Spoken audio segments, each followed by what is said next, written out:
yang beragama Islam, kita bersolawat kepada baginda Nabi Muhammad sallallahu alaihi wasallam. Allahumma sholli ala sayyidina Muhammad, tauladan dunia dan akhirat. Yang saya muliakan Bapak Lurah Tompotika, Bapak Lurah Amasangan, para tokoh agama dan tokoh masyarakat, bapak-bapak, ibu-ibu, beserta sahibul bait tuan rumah yang saya muliakan. Alhamdulillah, malam ini kita sama-sama hadir berkirim doa yang terbaik untuk adik kita almarhum Abdul Iqlil Fajar. Semoga almarhum selamat dunia, selamat akhirat, kita semua berjumpa pada masanya di dalam surganya Allah. Amin ya rabbal alamin. Sekarang 6 menit lagi, setengah 9. Saya ceramah tidak terlalu lama, Pak, insya Allah. Keluarga yang saya hormati, satu hal yang perlu kita paham begini: semua manusia apapun agamanya mau masuk surga. Itu dulu bos dipaham. Jadi semua agama, semua manusia apapun agamanya pasti ingin masuk surga. Yang Islam pun demikian, yang agama lain pun demikian. Maka seringkali saya sampaikan, ingatkan kepada diri saya, anak keturunan saya, istri saya, dan saudara-saudara saya dan murid-murid saya, bahwa berbicara tentang konsep surga itu jangan mengklaim diri ketika kita berhadapan dengan orang banyak. Artinya begini, semua orang berhak untuk bicara surga, ma'asyiral muslimin. Dan setiap agama menuntun, ada tuntunannya bagi pengikutnya untuk menggapai kepada surganya Tuhan yang Maha Kuasa. Oleh karena itu, kalau kita ditanya konsep Islam keluarga, maka kita juga punya konsep untuk menuju kepada surganya Allah Subhanahu wa Ta'ala. Yang paling baik dan santun ketika kita berbicara surga adalah masing-masing kita memperbaiki diri saja. Amalkan apa yang kita yakini. Kalau itu tidak bertentangan dan kitab suci dan pesan dari para nabi dan Allah sampaikan, ma'asyiral muslimin, tidak boleh kita berteriak-teriak. Apalagi kita ini bangsa majemuk, Pak, bangsa Indonesia keluarga, berteriak-teriak di sana sini bahwa kamilah yang pantas masuk surga. Iya, kalau itu dibahasakan di orang yang memang seakidah dengan kita, tidak masalah. Sampai berbusa-busa mulut ini mengatakan demikian, tidak ada masalah. Tetapi ketika di hadapan orang banyak yang notabene suku agama yang keyakinannya berbeda-beda, kemudian kita dengan berani mengatakan, dengan gagah dan sombongnya mengatakan cuma kami yang masuk surga. Hadirin yang dimuliakan Allah, secara agama mungkin dibenarkan, tapi etika di dalam bermasyarakat ini tidak sesuai dengan ajaran agama. Saya ini ustadz ma'asyiral penceramah di mana-mana, hadirin yang dimuliakan Allah. Tapi saya tidak berani mengklaim diri saya bahwa saya orang suci, saya orang benar. Saya adalah penghuni surga, ma'asyiral muslim. Tetapi maka itulah keluargaku yang dimuliakan Allah. Manusia itu cuma mengusahakan dirinya. Tergantung atau tidaknya itu adalah kehendak Tuhan yang Maha Kuasa. Oleh karena itu, Bapak Ibu yang dimuliakan Allah, mari kita saling menjaga, saling menghormati. Momen 17 Agustus saling kita memahami satu sama lain. Jangan ada lagi ejekan, jangan lagi ada hinaan kepada orang yang berbeda warna kulit dengan kita. Jangan lagi ada hinaan dan caci makian di Facebook, di WA, di Twitter dan sebagainya, bahwa kita adalah orang suci sementara engkau adalah orang yang kotor. Ingat Bapak Ibu, yang berjuang dengan bangsa yang ini sehingga kita merdeka hari ini adalah mereka para pahlawan. Dan kalau kita meniti, mencari satu demi satu, ternyata pahlawan bukan cuma datangnya dari Islam saja, tetapi ternyata pahlawan juga ada dari agama lain, ma'asyiral muslimin. Itu yang mau saya sarankan, agar kita hidup rukun, tentram dan damai. Baldatun thayyibatun wa rabbun ghafur. Itulah cita-cita. Kalau ini kita sudah wujudkan dalam kehidupan nyata, maka kita sebenarnya sudah mendapatkan surga di dunia, lebih-lebih lagi nanti di akhirat, Bapak Ibu. Begini Bapak Ibu yang dirahmati Allah Subhanahu wa Ta'ala. Ada pengakuan yang dari dalam hati seorang Abu Nawas, Pak. Abu Nawas itu kan seorang apa ya, seorang, kalau orang mengatakan ada yang orang yang sering berbuat lelucon dan sebagainya. Asal kita tahu Abu Nawas itu adalah orang yang cerdas, Pak. Abu Nawas itu orang yang pandai berkata-kata, ma'asyiral muslimin. Sampai-sampai Khalifah Harun ar-Rasyid pun tidak mampu berbuat, tidak mampu berkata-kata ketika berhadapan dengan Abu Nawas. Tapi hari ini Abu Nawas ketika ada orang Pak pandai menipu, dikatakan otaknya Abu Nawas ini. Bayangkan Pak, padahal kita tidak tahu, inilah kesalahan kita selama ini, memponis orang ma'asyiral muslimin tanpa tahu apa seluk-beluk, tanpa tahu pikiran mereka, tanpa tahu siapa dia, Pak. Pokoknya cerita masuk di telinga Abu Nawas itu orang licik, ya begitu juga ma'asyiral muslimin. Ada satu ungkapan, maka kalau kita baca sering Bapak Ibu mendengarkan syair yang ditulis oleh Abu Nawas, itu al-i'tiraf. Al-i'tiraf itu satu pengakuan.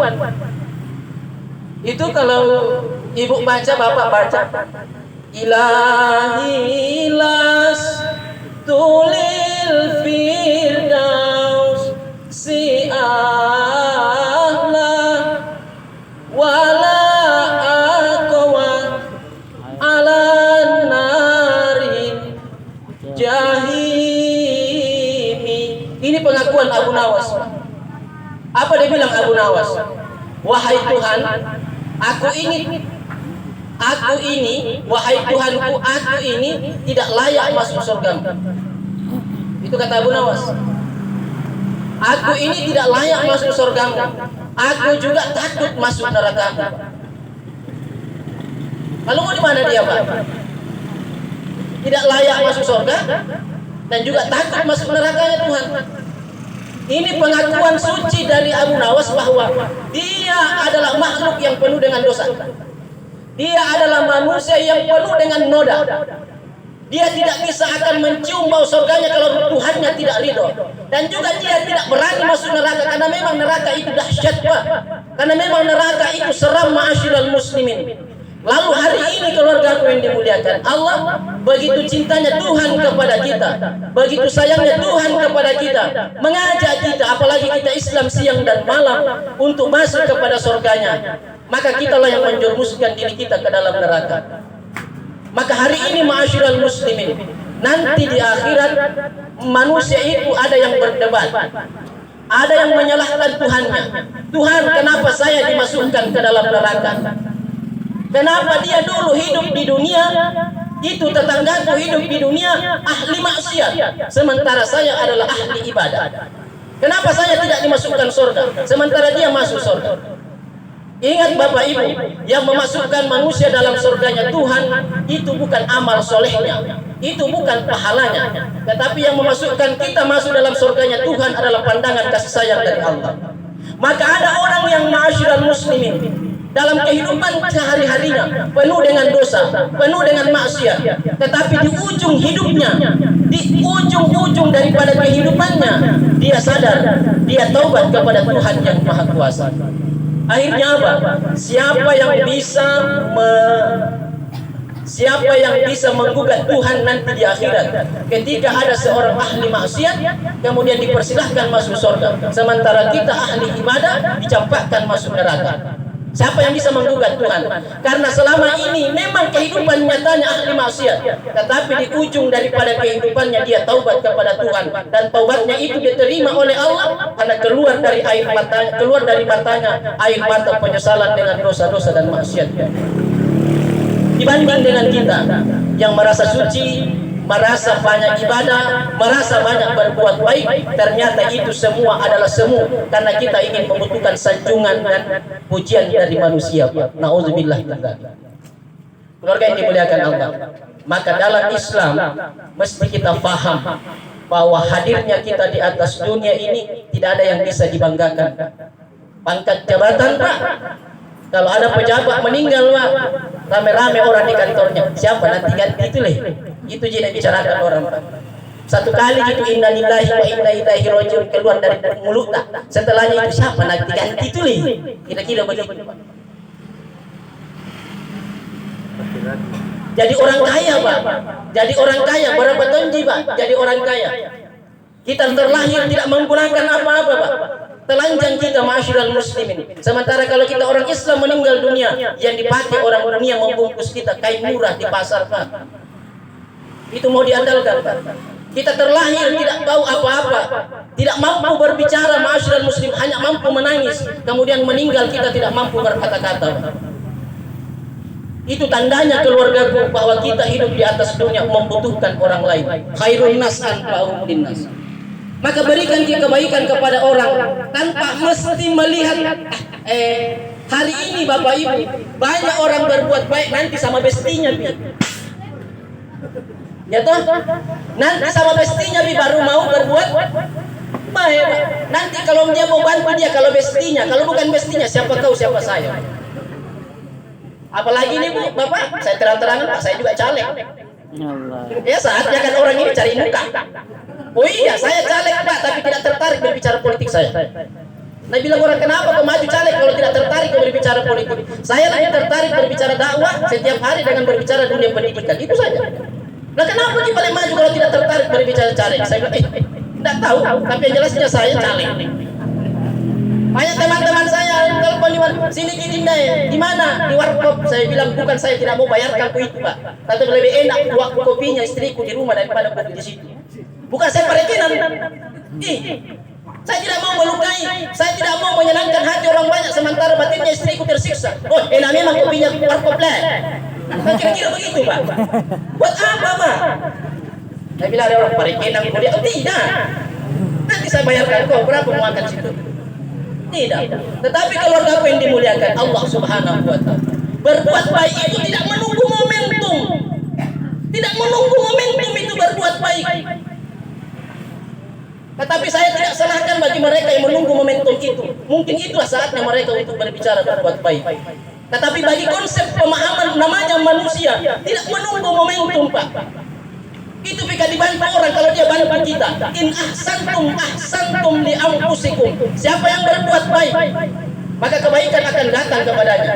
Siapa yang berbuat jahat, maka kejahatan juga akan kembali kepada dirinya. Hari ini kita di atas tanah Pak.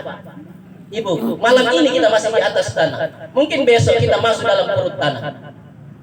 Ma'asyiral muslimin yang dimuliakan Allah Subhanahu wa taala. Maka kalau kita dalam konsep Islam, Quran surat Toha ayat 55 begini Allah berfirman. Dan ini ayat biasa digunakan orang untuk makpasuruh.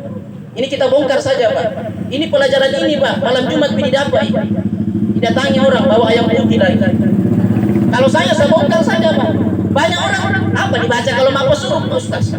Makpasuruh apa ini? Belum makpasuruh orang meninggal. Nanti anda ceramahkan kayak Ustaz tadi mana? Saya tanya, anda bilang gitu Ustaz. Datang di rumah, tidak bisa diceramahkan itu. Kenapa ada ilmu disembunyi-sembunyi? Saya tanya selama ini kau makpasuruh apa kau baca? Dan tidak, ikut-ikutan saja. Makpasuruh tahu nih kau yang tanah dibikin sosis itu. Tanah yang dikasih begini-gini. Yang biasanya makpasuruh itu di bawah Pak Imam. Jadi kalau orang paham mayat sudah turun ke bawah. Ini nih Quran surat Toha ayat 55 dibaca. Minha khalaqnakum baritiup. Pak Imam di bawah. Wa fiha nu'idukum. Wa minha nukhrijukum taratan ukhra. Maka kalau orang paham Pak, yang di atas itu sebelum mayat setelah mayat di bawah. Kalau imam atau Pak Imam, Pak Bilal sudah begini tangannya dari atas. Berarti dia minta tanah itu toh. Berarti kasih tanah. Kalau dia begini dari atas, minta uang itu. Minta uang itu kalau dia begini. Kalau dia begini, seperti saya itu caleg nomor 1.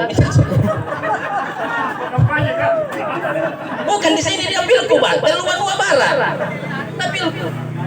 Lantas sudah pikir orang, saya Pak dari Walmas tadi ceramah, tadi pagi di selatan. Kalau mau bicara tentang kampanye, ngapain saya mau ke sana? Bukan orang sana pilih kah? Karena saya memang dari awal saya bilang saya lebih menarik berbicara tentang dakwah dan pendidikan. Mari kita berdebat dengan dakwah dengan pendidikan. Saya terbuka. Bagaimana ide-idenya orang memajukan pendidikan? Itu saja. Keluarga yang dimuliakan Allah. Ayat itu minha khalaqnakum itu gumpalan pertama. Wa fiha nu'idukum wa minha nukhrijukum taratan ukhra. Dari sini engkau diciptakan kata Tuhan. Dari tanah kita diciptakan. Ada enggak yang manusia yang datang malam ini termasuk saya yang tidak bersumber dari tanah? Ini Ini semua dari tanah. Semua dari tanah. Lalu apa mau dibanggakan ma'asyiral muslim? Hari ini kita masih bangga, masih di atas, masih diinjak-injak ini tanah, Pak. Maka besok atau lusa mungkin kita akan masuk dalam perutnya tanah. Dan tanah pun akan jengkel lihat kita. Apa Nabi bilang tanah kalau masuk di dalamnya? Wa fiha nu'idukum. Dari sini engkau akan dikembalikan kata Allah. Kalau sudah masuk di dalam tanah, apa Nabi bilang tanah? Masuk kok. Dari semua orang itu kau paling tidak suka. Jengkel kak, apa kering-kering memang kau hidup di atas. Menjinjak banji kak, tapi tidak pernah kau cium saya dengan ciuman cinta. Itu kalau kita Islam subhana rabbiyal a'la wa bi itu mah ciuman cinta itu. Coba kita sampai cerita. Subhana rabbiyal a'la. Tapi bilang istriku. Itu mah. Maka dia bilang tanah begitu kita masuk dan kita biasa berbisik kepada tanah dengan bisikan yang indah itu apa Nabi bilang tanah? Dari banyak manusia di Palopo yang jalan di atas punggungku, maka kamu paling kurindukan. Masuk muka di dalam perutku, tidak kusis saja kok. Saya akan seluas mata memandang. Maka ada orang kuburannya seluas mata memandang. Ada juga yang memang sempit, maka sesempit-sempitnya sampai tulang rusuknya bersilangan. Nauzubillah. Yang terakhir kita stres. Kalau kita orang Islam perbaiki sholat, belum pergi jadi orang baik, tetap pergi sholat. Belum pergi sempurna secara ibadah, secara perilaku, tetap pergi sholat. Belum pergi jadi apa-apa, tetap pergi sholat. Jangan belum bikin kasih Tuhan apa yang diminta, jangan tinggalkan sholat. Ini yang mau saya katakan keluarga. Karena Tuhan tidak pernah meninggalkan manusia. Manusianya lah yang meninggalkan Tuhannya. Mari ibu keluarga yang dimuliakan, jangan tinggalkan sholat kalau kita orang Islam. Betul pentingnya itu. Ada orang berkata, tidak bisa pakai ustaz. Kenapa? Karena belum pakai sempurna. Hati-hati Pak. Tidak ada manusia yang sempurna. Itu dari dulu konsepnya itu. Tidak ada manusia yang sempurna. Tidak ada manusia yang. Tetapi kalau terpelihara dari dosa ada. Para nabi dan para rasul. Kita manusia biasa tidak ada yang sempurna. Jadi kalau ada manusia berkata belum pakai sempurna ustaz, belum bagus tutup auratku, belum bagus baca Quranku, nanti itu salat, belum pakai sempurna. Ingat, yang menanti dirinya menjadi sempurna baru kembali kepada Tuhannya, tidak akan kembali. Mengapa demikian? Karena yang merasa dirinya sempurna cuma iblis dan syaitan. Manusia tidak ada yang sempurna. Itu yang perlu kita paham. Maka datang kita kepada Tuhan. Dan ini memang butuh pelajaran, butuh riadah, butuh latihan keluarga. Salat 5 waktu memang berat. Apalagi salat subuh. Makanya itu guru saya mengajarkan, Sudarwin kalau mau cepat bangun salat subuh, jangan tidur di bawah di atas jam 10. Karena tidur di atas jam 10 itu sudah tidak sehat. Di bawah jam 10. Itu kata guru saya. Tapi selama 2 bulan ini jam 11 terus saya bangun, jam 12 terus saya tidur. Gara-gara itu. Iya. Nah saya tanya bagaimana ini? Makanya biasa asal bina orang baru kepau Pak. Tapi Nabi bilang istri rumahnya mu itu. Makanya itu azan subuh itu ditambah as-sholatu khairum minan naum. Gitu keluarga. Salat lebih baik daripada, memang berat di situ, tapi di situlah perjuangan. Siapa yang mau kaya dunia dan kaya akhirat? Rakatani qabla al-fajr khairum minad dunya wa ma fiha. 2 rakaat sebelum salat subuh lebih baik daripada dunia dan seisinya. Nah, kalau yang caleg itu siapa mau bantai? Ada yang mau bantai? Nah, kalau memang ini berapa mobil tadi rumah? Khairum minad dunya wa ma fiha. Lebih baik daripada dunia seisinya. Makanya itu syaitan itu kalau azan subuh dikumandang, bagi-bagi job nih, bagi-bagi job. Di kelurahan sini kau, kelurahan sana kau, bagi-bagi job. Iya. Sehingga as-salatu khairum minan naum. Setan itu datang sapu-sapu mulut mata tanah bilang, alaika lailan tawil, naum, malam masih panjang, tidur betul mikir. Iya Pak, tidur betul mikir. Ada satu setan menganggur tidak ada kerja. Nah bilang bosnya, kenapa kau menganggur? Kenapa kau tidak gombal ikut di sana. Nah bilang itu setan, nah biar tidak aku gombal itu, ndak bangun jiwa itu. Kok masalah kok iyo, nah biar tidak digombal. Ndak bangun memang dia. Yang nak gombal itu dia Pak Imam, Pak Bilala, Pak Kate, Pak Haji, Ibu Haji, yang rajin pergi masjid. Yang tidak ke masjid itu tidak ada gombal. Nah bilang, capu-capu bantai negara. Mau datangi kau baru tidak mau pilih Jakarta. Kau begitu. Kalau dilarikan ke politik lagi, ngapain saya mau datang kau? Nak tahu pilihan. Nah bilang juga sih, ngapain saya mau gombal-gombal kok? Mau datang sapu-sapu matamu. Nah biar tidak aku sapu-sapu jam 9 aku bangun. Maka ditambah apa? Maka ada yang cerita lama ini. Susah mau makan kok. Susah saya belum. Sama ini. Sebentar. Iya, begini Pak. Maka ada yang cerita, ada anak muda yang bangun sholat subuh. Begitu bangun Pak, dia mandi pakai pakaian terbaik, pakai harum-haruman. Maka sunnah itu kita sholat pakai harum-harum Bapak Ibu. Khudu zinatakum inda kulli masjid. Pakai pakaian terbaik setiap pergi masjid. Tahu nama Abu Paniki. Lari orang. Maka banyak itu biasa orang. Kenapa sih? Takut Sarah juga. Apa ini namanya papi? Kenapa Pak? Agama mengajarkan pakai parfum. Maka 3 yang tidak boleh ditolak kalau nak kasih ke orang. Yang pertama parfum. Jangan kita tersinggung kalau nak kasih orang parfum. Yang ketiga Pak, ini sunnah Nabi. Tanya bikin ahbab tablik, tanya bikin saya juga biasa pergi. 3 yang tidak boleh ditolak kalau nak kasih orang. Ini hadis riwayat Tirmizi. Yang pertama parfum. Yang kedua bantal. Mentah-mentah nak kasih ke orang bantal. Misalnya jangan mau male. Udah. Yang ketiga, apa yang ketiga? Susu. Jadi kalau ada kasih ke susu berbrand kalau siapa? Tidak boleh ditolak. Usahakan jangan ditolak. Paham ya? Itu bangun itu anak muda. Muncul nanti di YouTube nanti bicara. Pergi ma'asyiral muslimin, bangun. Pakai pakaian terbaik.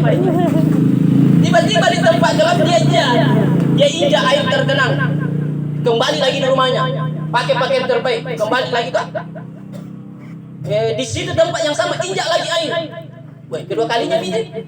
Ketiga kalinya mau ke sana langsung tiba-tiba ada nenek-nenek keluar dari tempat gelap itu bawa senter, bawa obor. Siapa Kiom? Nah bilang ini air di masjid. Sini kok senter. Kau bilang ada tadi air sini kuliah mendadak ayo saya senter kok. Begitu sampai depan masjid, Nabi bilang itu anak muda, matikan mitus obor tak senter tak, ayo kita masuk masjid. Nabi bilang itu orang tua, masuk ke masjid, sembahyang kok. Memang kita, anda sembahyang ke saya. Kenapa tidak sembahyang? Anda sembahyang memang ke saya. Mata aku mati tahu. Kenapa kita tidak sembahyang? Memang tidak sembahyang ke saya, karena saya setan. Lo kok bisa setan? Kita anda setan. Bayangkan Pak, sekelas Sudarmin saja. Jangan pulang kan nanti ada mobil kuna bilang orang putih mani siapa kau ikan aku setan kau karena kau mau jalan baru nanti. Bayangkan Pak, setan ada mana bicara ini? Ada ndak orang sini berani bicara dengan setan? Nggak ada. Nabi bilang kenapa di sendiri kak? Nabi bilang justru saya sendiri itu saya suruh kau masuk. Kenapa? Setan itu pun berkata memberikan kabar gembira. Pertama tadi memang itu perangkap saya pasang itu supaya kau tidak ke masjid menginjak itu air kena bajumu supaya kau kembali dan tidak kembali. Tapi ternyata imanmu hebat. Kau kembali. Begitu kau kembali saya dengar malaikat-malaikat di langit itu berteriak dan berkata, itu anak muda diampunkan dosanya. Maka kau kembali kedua kalinya, menginjak lagi kau kembali lagi. Maka saya dengarkan malaikat itu berkata, anak muda itu diampunkan dosa kedua orang tuanya. Yang ketiga kalinya, ku dengarkan malaikat berbisik-bisik. Nah bilang kalau nainjak itu nak kembali lagi ke masjid, maka semua satu kampung diampunkan dosanya. Maka malaikat itu cepat-cepat kasih keluar obor supaya jangan lagi nainjak itu. Supaya kau satu kampung di sini jangan cukupi kau, cukupi mamamu, bapakmu yang diampunkan dosanya. Yang lainnya biar temani masuk neraka ini yang lain. Kira-kira begitu Pak. Memang berat Pak.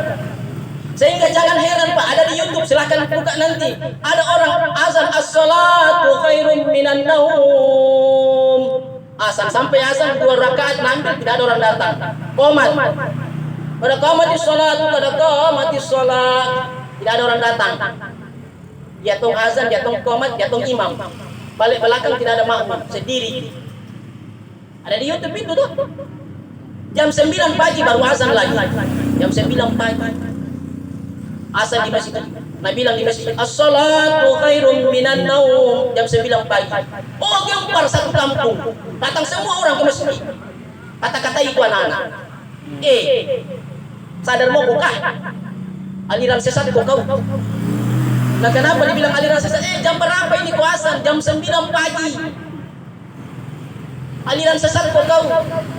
Nah bilang itu anak-anak. Apa kita bilang aliran sesat? Iya, aliran sesat kok. Kenapa jam 9 pagi kau azan? Nah bilang begini, tadi setengah 5 saya azan. Tadi subuh. Tidak ada orang datang. Sekarang saya azan jam 9, satu kampung datang. Sekarang saya aliran sesat atau kamu yang tersesat? Apa mau datang di masjid jam 9? Itu kata anak muda, Pak. Apa mau datang di masjid jam 9? Tadi setengah 5 aku panggil kau, tidak ada kau datang. Sementara saya tes saja ini mic. Kenapa sama kau datang? Baru kemudian kau kata-katai saya. Kemudian kau bilangi saya aliran sesat. Aku sesat ikut kah? Kan begitu, maka tidak malu kita. Jangan sampai nanti di hadapan Tuhan Bapak Ibu kita menuntut surga. Kemudian Nabi bilang, Tuhan, apa? Udah dengar dulu apa mau bilang? Kamu gak masuk surga? Apa? Nenek mengampuni surga. Maka tidak malu kita. Kalau dia bilang mau ke masuk surga, apa modalmu masuk surga? Apa modal kita masuk surga? Apa modal kita masuk surga? Insya Allah pertemuan berikut baru dibahas. Tapi bukan acara orang meninggal. Karena kalau orang meninggal cepat, kalau Anda boleh begitu. Nanti lain kali kita sambung Bapak Ibu. Mudah-mudahan ada manfaat. Mohon maaf atas segala kekurangan. Mari kita kirimkan suratul Fatihah kepada adik kita. Ala hadhihi niya ila hadratin Nabi al-Mustafa Muhammad sallallahu alaihi wasallam. Barakatuh.